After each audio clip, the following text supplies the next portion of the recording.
você! Quem é Davi Sacker?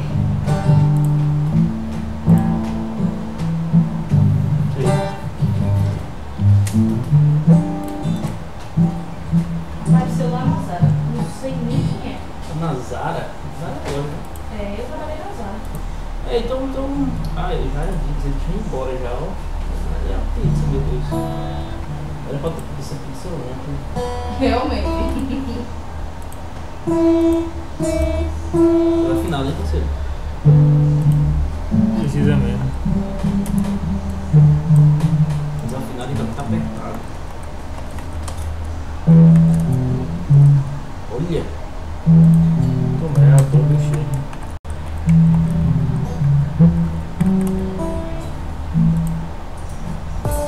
Mano, os tutoriais são assim, curto e grosso. Porque olha quantos botão que tem. Nada. Não tem botão nenhum. O que vai precisar é criatividade, eu acho que isso aí. As funcionalidades master, motherfucker, é aquela que eu te mostrei agora, de criar grupos e sair arrastando, assim. De resto... Eu não vi, né? Let's dive right in. So I've got Adobe XD running. So by the way, Adobe XD stands for Experience Design.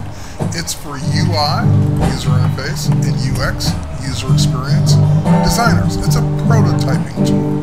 That's really what it's all about. So I've got XD open. Of course, it shows my recent files, which we're going to get to that in a minute. But it also shows me some presets, some templates I can begin with. So if I want to begin on mobile, I can choose the various iOS and Android devices. If I want to begin on tablets, I can choose those. If I'm building a prototype of a website, I get the most common sizes there. And of course, if I want to make my own custom size, no problem, just put it in. So if you're designing a UI or user experience for some device or new invention, this would be the place to start. Now, before we get going, I just want to let you know something that I've downloaded. Since the UI on designs that I will do, for the most part, will be for iOS devices, Apple's devices, I did download the Apple UI kit. So they have one specifically for Adobe XD. We'll see that in a few minutes. And of course, they've got one for Google and Microsoft Windows and various wireframes and more UI kits. More.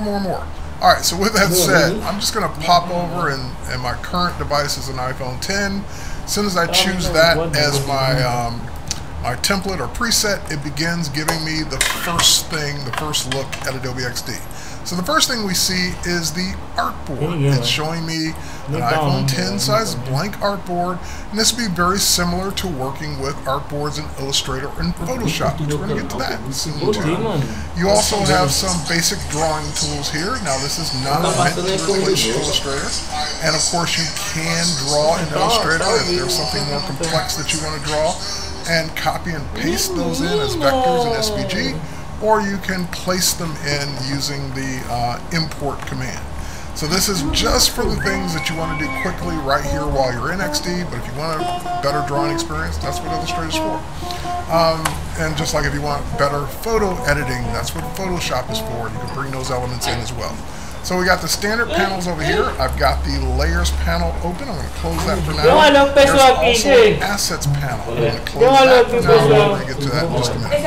Over on the right hand side, we got the contextual panel for basically like a properties panel for making all your adjustments. Then you've got all your previewing and sharing options at the top here. So of course you've got the basic menus, the export menu for exporting your assets out. We're going to get that in, and let's go ahead and dive in and get started. So for example, let's say I wanted to have a different background on my screen, so I can either A, draw a background, or B, simply select the background that's already there, the artboard itself, and give it a different color. So I can make this any color I want, or I can of course draw a frame and put something in it. Now you also have access to your CC libraries. So if I bring up my CC libraries, I have access to all my CC libraries. If I want to bring in something from Adobe Stock, I can bring in various stock images like these kids and just drop them right in, and they come right in linked to that library. Of course, I can scale. Look, no shift key. It will scale proportionally by default, which is a great thing. And of course,